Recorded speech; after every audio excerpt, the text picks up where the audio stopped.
Bom, hoje a gente vai mergulhar fundo numa análise sobre um dos mitos mais intensos, passionais e, francamente, visualmente deslumbrantes de toda a antiguidade clássica. É a história de um amor absolutamente avassalador, um sentimento que desafiou as fronteiras entre o mundo mortal e as sombras do submundo.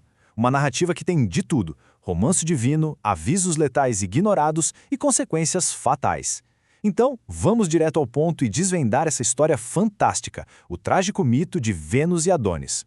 A magnitude colossal do impacto desse personagem já fica evidente logo de cara. A fonte original nos diz com todas as letras que Adonis foi simplesmente o homem mais belo que a Grécia já conheceu. E olha, não estamos falando de uma beleza comum que só atrai alguns olhares na rua. Isso aqui é uma força da natureza descrita como capaz de fazer um verdadeiro rio de lágrimas correr por causa dele. Uma perfeição de proporções tão épicas que literalmente paralisava tanto os vivos caminhando sob o sol quanto os mortos no silêncio do submundo. É o tipo de atração que eleva um simples caçador mortal a uma obsessão das maiores divindades cósmicas. Dá pra perceber que as apostas aqui já começam altíssimas.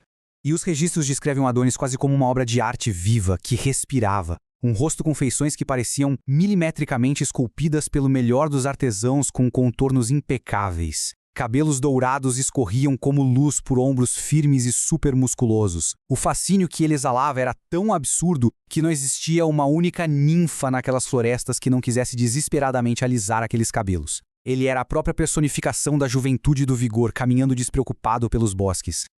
Vamos avançar e ver como essa história toda se constrói, porque o destino de Adonis muda completamente numa fração de segundo.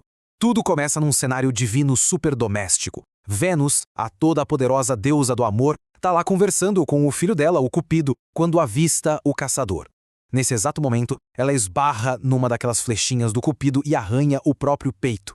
Um simples arranhão, mas isso acende uma labareda de obsessão incontrolável. Completamente fascinada, ela desce à terra e começa a seguir o mortal escondida pelos bosques, até que aproveita um instante em que ele para arrumar uma sandália. É um crescendo de tensão sedutora que culmina num beijo impetuoso.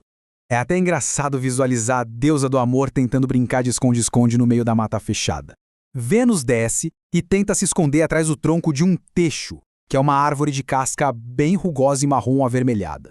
Mas, o Adonis é um caçador de elite. Os ouvidos dele estão treinados para captar o menor estalo de galho a metros de distância. Quando Vênus não aguenta mais se conter, os passos dela, por mais leves que sejam, fazem barulho no tapete de folhas secas. Ele percebe na mesma hora, vira de supetão e o que ele encontra não é uma presa, mas a maior beleza de todo o Olimpo. E aqui a gente nota uma ruptura fascinante na ordem das coisas. Nas tradições antigas, a regra de ouro é: mortais sempre se curvam em reverência aos deuses. Fim de papo. Mas o que acontece aqui é exatamente o oposto. Vênus percebe que a sandália do Adonis está desamarrada, e em vez de deixar o mortal fazer esse trabalho servil, a própria deusa se abaixa. Ela pega as tiras de couro e os cabelos dela chegam a roçar a cintura do rapaz. O jovem, cheio daquele orgulho viril, puxa as tiras da mão dela e lembra a regra básica de que ele é quem deveria se inclinar. Mas a resposta subversiva da Vênus é incrível. Deixe-me reverenciar também a sua beleza. Bom, é uma escalada de tensão que inevitavelmente explode em paixão. Adonis simplesmente não consegue mais segurar a gravidade do próprio desejo por essa divindade e toma os lábios da deusa num beijo longo e absurdamente ardente. Essa entrega total acaba selando o destino dos dois. E os textos clássicos trazem um detalhe muito charmoso sobre esse momento. Naquela tarde específica, todas as corças, cervos e outras presas puderam andar tranquilamente por toda a floresta. A mata viveu horas de uma paz inédita pelo simples fato de que o seu maior predador estava completamente distraído nos braços do amor. Então, o ponto crucial é como essa calmaria toda cria uma ilusão muito perigosa de segurança. O tempo passa ali nas carícias, mas a natureza de caçador do Adonis fala mais alto, e ele decide pegar o arco de novo. É aí que a narrativa dá um mergulho na escuridão. Vênus tenta segurar o rapaz com um aviso urgente e bem assustador. Ela joga a real uma matemática fria, aquela beleza indescritível dele pode até dominar deuses e humanos, mas para as feras da mata, beleza não vale um centavo. Predadores não estão nem aí para narizes esculpidos ou cabelos loiros. Um monstro feroz só quer saber de uma coisa: rasgar carne e derramar sangue. Mas, apesar de toda a lógica impecável da deusa, a teimosia e a arrogância, que são clássicos nos heróis trágicos gregos, tomam conta da situação. Cego pela drancina do perigo e totalmente surdo aos apelos, ele ignora os avisos. Respeitando esse livre-arbítrio desastroso do herói, Vênus sobe de volta aos céus, deixando-o para trás só um último olhar de desespero.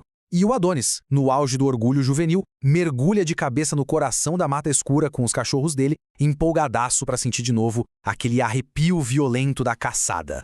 O desenrolar dessa caçada é descrito quase com a precisão de uma operação tática militar. Pensa numa cena rápida e caótica. Os cães avançam em zigue-zague, eles farejam um cheiro forte de um javali selvagem, cercam a toca na terra, a ação se divide em segundos frenéticos. Um dos cachorros entra por um túnel lateral, o javali fica encurralado no fundo, sem saída, a besta simplesmente explode pela entrada principal. Voa a terra para todo lado, o animal irrompe espumando de raiva, atirando aquelas presas gigantescas para todo canto. É nesse cenário de puro caos que o Adonis recua. Ele friamente puxa a corda do arco e dispara a flecha no momento mais crítico. O impacto inicial até parece uma vitória. A flecha entra fundo no flanco esquerdo da fera. Um guincho ensurdecedor de dor e raiva rasga o silêncio da floresta. Só que, em vez de cair morta, a criatura gira no próprio eixo e trava o olhar no atirador. A profecia da Vênus se materializa ali, da forma mais terrível e explícita possível. O javali dá um salto com uma precisão assombrosa. Aquele animal colossal enterra as duas presas gigantes com uma brutalidade absoluta direto no peito nu do rapaz, rasgando carne e osso. A beleza física, no fim das contas, não serviu de escudo nenhum. Depois desse golpe letal, a besta foge disparada para o mato. Fica só aquele silêncio fúnebre, que logo em seguida é cortado pelo grito dilacerante do caçador tombado na grama. O jovem junta as últimas gotas de força para se arrastar até uma árvore, sangrando muito contra o tronco. Vênus volta correndo, atraída pelos gemidos, e encontra esse cenário macabro. É o pico emocional de toda a história. Com a cabeça escorada no ombro da deusa, sentindo a vida escorrer, ele só tem força para confessar o destino terrível. É o meu fim.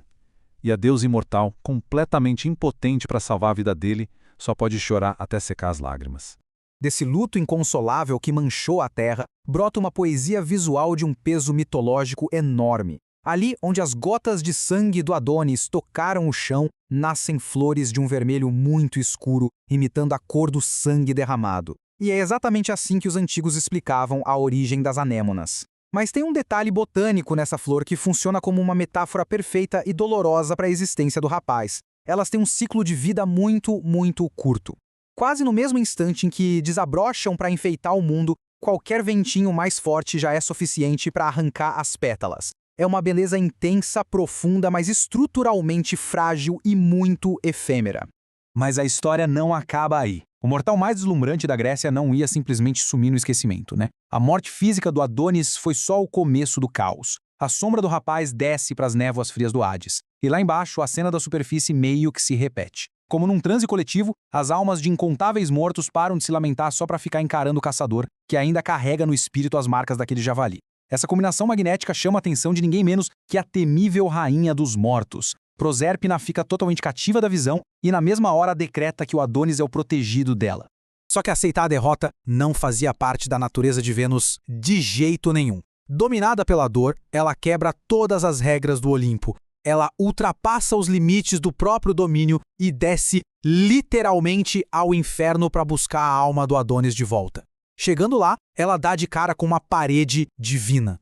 Proserpina bate o pé nas regras do submundo, afirmando que agora, no Império Sem Retorno, ele é propriedade da escuridão. O clima pesa muito. É a Senhora do Amor frente a frente com a inflexível Senhora da Morte. As duas ficam a um tris de estourar uma guerra cósmica só pela guarda desse espírito perfeito. Isso ilustra brilhantemente a saída diplomática e genial que o Senhor do Submundo encontrou para desarmar a bomba. Plutão entra no meio e solta um decreto dividindo o tempo em metades exatas. Adonis vai passar cravado 6 meses morando no Hades e os outros 6 meses ele sobe para fazer companhia a Vênus. O que traz uma ironia maravilhosa aqui é a falta de memória do Plutão, porque a própria esposa dele, a Prosérpina, vivia sob essa exata mesma regra de tempo. Ela subia para o mundo dos vivos naqueles mesmos 6 meses em que o Adonis ia descer para ficar com a Vênus. Um desencontro cronológico perfeito que, diplomaticamente, devolveu pelo menos metade da vida ao jovem caçador. Chegando ao fim dessa travessia épica e sangrenta, a gente esbarra numa questão filosófica gigante que sustenta toda essa lenda. Depois de acompanhar caçadas frenéticas, inversões de poder e até brigas no submundo, a grande pergunta que fica martelando é: será que carregar uma beleza imensa e quase irreal fatalmente atrai a tragédia, como se o universo quisesse podar esse excesso? Ou será que ostentar esse nível de esplendor é a única maneira de transcender a biologia, garantindo um amor tão absurdo que faz o próprio nome ecoar tanto na luz quanto depois da morte? É, sem dúvida, uma baita perspectiva para continuar refletindo.